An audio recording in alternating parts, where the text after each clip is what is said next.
同传试音123，123，谢谢。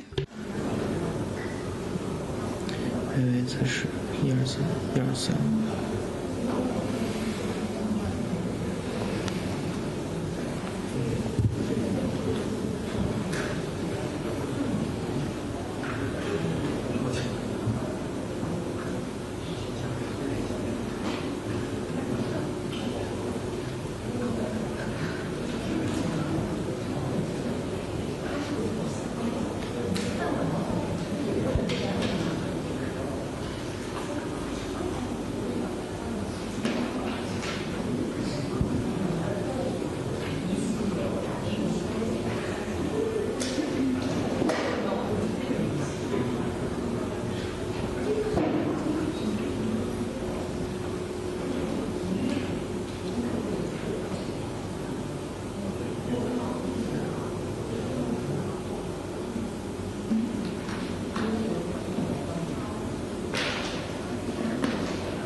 123，123。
各位记者朋友 Friends from press, good afternoon.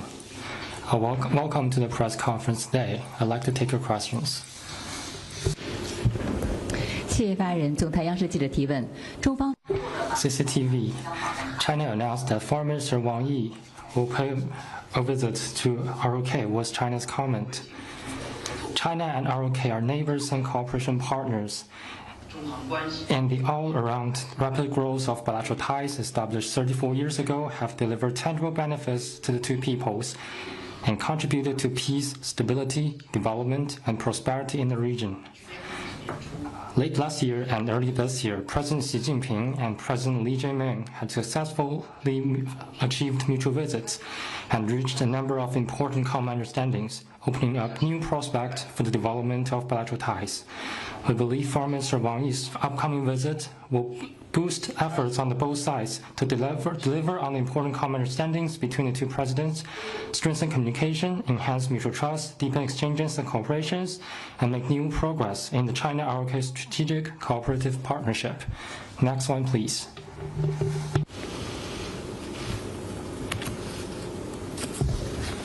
您好，新华社记者提问：中方今天 Xinhua News Agency. China announced that Foreign Minister Wang Yi will visit Indonesia.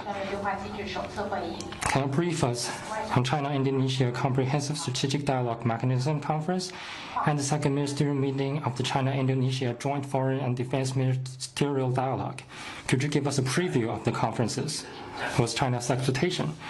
Under the strategic guidance of the two heads of states, solid progress has been made in building China-Indonesia community with a shared future, and cooperation in 5 critical sectors has yielded fruitful outcomes. As the first century-defining transformation accelerates, it is of great importance for the two countries, both major developing countries and major nations in Global South, to strengthen strategic communication, solidarity, and collaboration.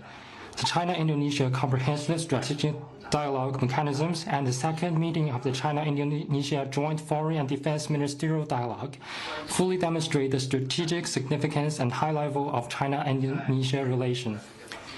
In the first conference of the Comprehensive Strategic Dialogue Mechanism, both sides will focus on better synergizing development strategies, exploring practical measures to deepen China-Indonesia community with a shared future, and bolstering respective modernization. In the 2+2 dialogue meeting, Foreign Minister Wang Yi and Defense Minister Dong Jun will have in-depth exchanges of views with the Indonesia side on political security, defense cooperation, and international and regional situation. The two countries will follow the strategic guidance of the two heads of states, ensure the success of the two conferences, make coordinated efforts to advance cooperation on development and security, and move faster to build a China-Indonesia community with a shared future that carries regional and global influence, so as to bring more benefits to the people of China, Indonesia, and make a greater contribution to peace and development in the region and beyond.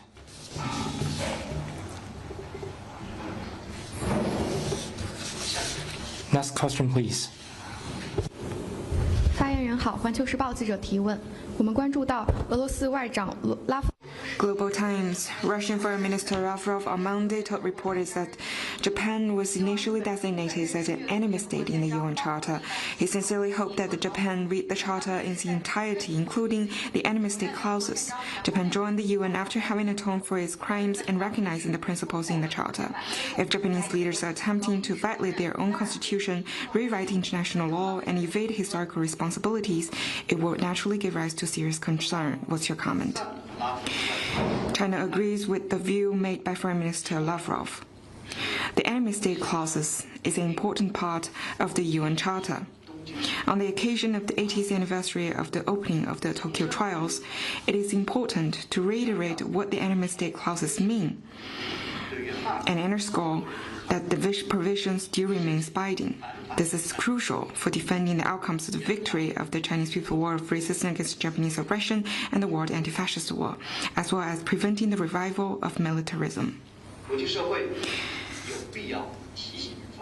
It is important for the international community to remind Japan that instruments with legal effect under international law, including the Carrot Declaration, the Potsdam Proclamation, and the Japanese Instrument of Surrender, stipulate Japan's international obligations as a defeated country, and serve as the cornerstones of the post-war international order.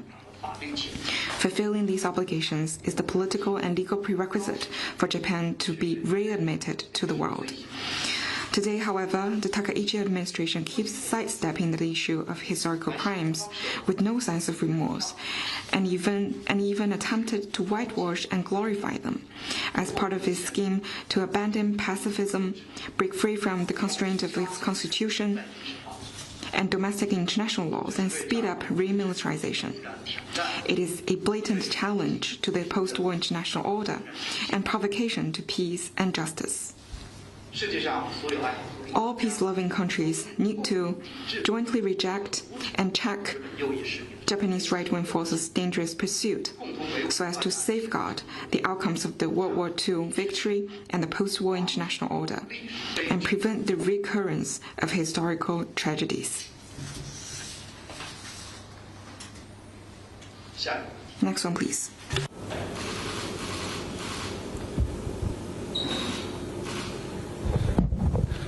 Thank you. Question from Nippon TV. 日本电视台有报道称，中联部已经邀请日本议员在下周访问中国，而且双方将会进行会谈。有人称这是改善中日关系的举措。外交部对此有何评论？我不了解。 I'm not aware of the situation you mentioned. I'd refer you to competent authority of China. 下一个问题。 Next one, please. 谢发言人澎湃新闻提问。据报道，美国政府拟 The paper, it is reported that the U.S. government plans to send a letter to notify the signatories of the U.S. AI Opportunity Statement that it can't be held alongside membership in duplicative initiatives. A U.S. official said the letter was drafted specifically to make clear that countries can't have it both ways, arguing that countries can't join both the U.S. and Chinese AI ecosystems, was China's comment. Artificial intelligence is the collective wisdom and precious asset shared by all humanity. It is a shared expectation of the international community to carry out extensive AI cooperation, and countries have the right to choose their cooperation partners according to their own national conditions and development needs. China firmly opposes any attempts to force others to take sides or create bloc confrontation on AI. We hope that parties can abandon the zero-sum mentality, advocate solidarity, respect digital sovereignty of all countries, build a just and equitable system for global AI governance, and make AI an important driver for shared prosperity and common security.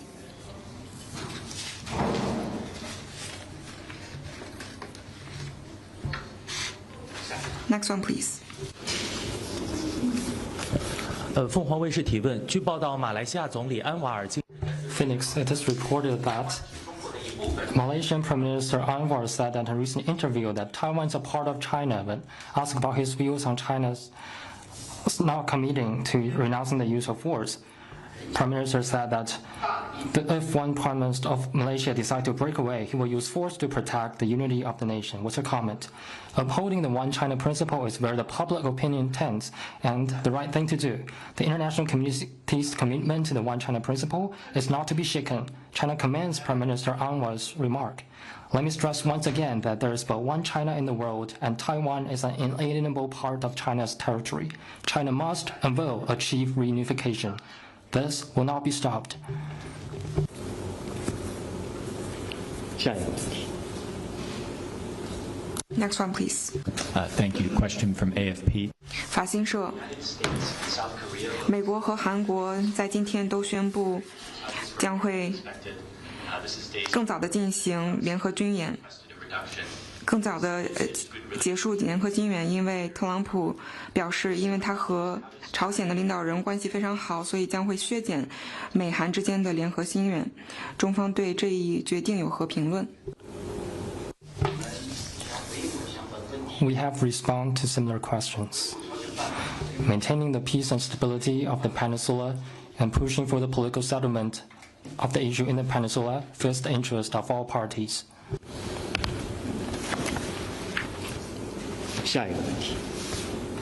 Next one, please.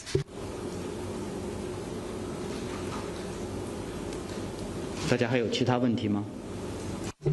Any other questions?